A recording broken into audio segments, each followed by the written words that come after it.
विधानसभा चुनाव का शंखनाद होते ही चुनावी माहौल गर्मा गया है। वहीं कांग्रेस ने इस बार महिदपुर क्षेत्र से दिनेश जैन बॉस को उम्मीदवार के रूप में मैदान में उतारा है। वहीं टिकट की घोषणा होते ही कांग्रेस कार्यकर्ता और पदाधिकारी आगामी विधानसभा चुनाव को लेकर तैयारी में जुटे हैं। इसी क्रम में झाड़ा तहसील के साकरिया रोड पर कांग्रेस कार्यालय का उद्घाटन किया गया, जिसमें कांग्रेस प्रत्याशी दिनेश जैन बॉस ने फीता काटकर कार्यालय का शुभारंभ किया। इस दौरान बड़ी संख्या में कांग्रेस के कार्यकर्ता और पदाधिकारीगण मौजूद रहे। इस अवसर पर कांग्रेस प्रत्याशी दिनेश जैन बॉस ने मीडिया से चर्चा करते हुए बताया कि इस बार विधानसभा चुनाव में कांग्रेस पूरी तरह से एकजुट होकर ताकत के साथ मैदान में उतरी है, जिसका आगामी चुनाव में कांग्रेस पार्टी को निश्चित ही लाभ होगा। वहीं टिकट की घोषणा से पूर्व कांग्रेस में जो गुटबाजी थी वह समाप्त होकर टिकट की घोषणा के बाद सभी का समर्थन मिला है, जो शुभ संकेत है। सबसे बड़ी खुशी की बात तो यह है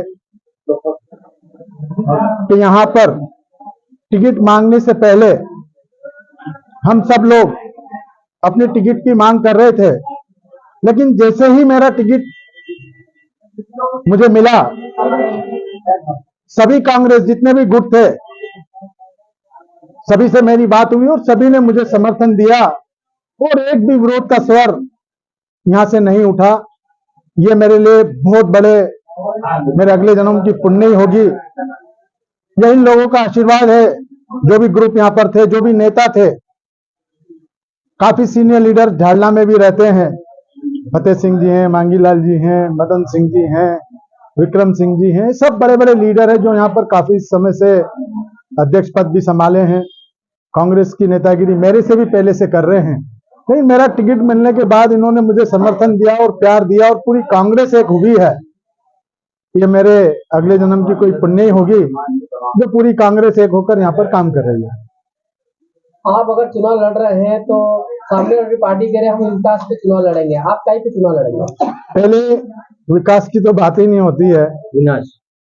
और एक ही उदाहरण अभी 15-20 दिन या 1 महीने पहले का है कि पहला वाला बीमा तो मिला ही नहीं, दूसरे वाले बीमे की घोषणा कर दी, वो भी नहीं मिला, लैप्स हो गया। तो ये इतना बड़ा मुद्दा है जो किसानों के करोड़ों रुपए गायब हो गए। तो इस मुद्दे के आगे सब मुद्दे फेल है। बिजली का मुद्दा, ये सब मुद्दे नगण्य हो गए, जो बहुत बड़े बड़े मुद्दे थे। लेकिन ये इतना बड़ा मुद्दा है कि इसमें किसकी भी सरकार पलटी खा सकती है।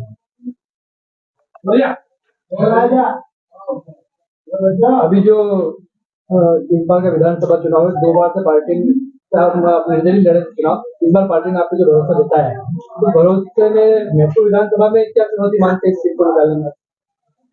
चुनौती यहाँ पर सबसे बड़ी बात है कि कांग्रेस या बीजेपी की बात नहीं, किसानों के 4 मुद्दे होते हैं।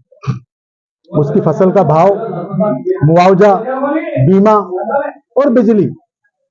इसकी व्यवस्था सही हो, उसके सिंचाई के साधन सही हो, बिजली सस्ती मिले, सिंचाई के साधन हो, बीमा समय पे मिले, मुआवजा मिले, यही किसानों की जिंदगी को आगे बढ़ा सकते हैं। भाव मिले, वरना किसानों की जिंदगी आगे नहीं बढ़ सकती। और उन्होंने कहा था कि किसानों की आमदनी दुगनी कर देंगे। तो मेरे को लगता है किसान आत्महत्या के लिए मजबूर हो चुके हैं। तो ये बहुत बड़ा मुद्दा है और सरकार का हमें कुछ करने की जरूरत ही नहीं है। बीजेपी ने इतने कुकर्म कर रखे हैं और यहाँ के विधायक ने इतने कर रखे हैं। टिकट चाहे विधायक जी को मिले नहीं मिले, लेकिन उनके कुकर्मों की सजा महिदपुर की जनता जरूर देगी। महिदपुर विधानसभा में जो भयमुक्त का नारा गूंजता है, तो किस तरह से आप इस वातावरण को भयमुक्त करेंगे? भयमुक्त का नारा किसी ने भी दिया हो, पर भयमुक्त की कोशिश मेरे अलावा कोई भी नहीं कर सकता है।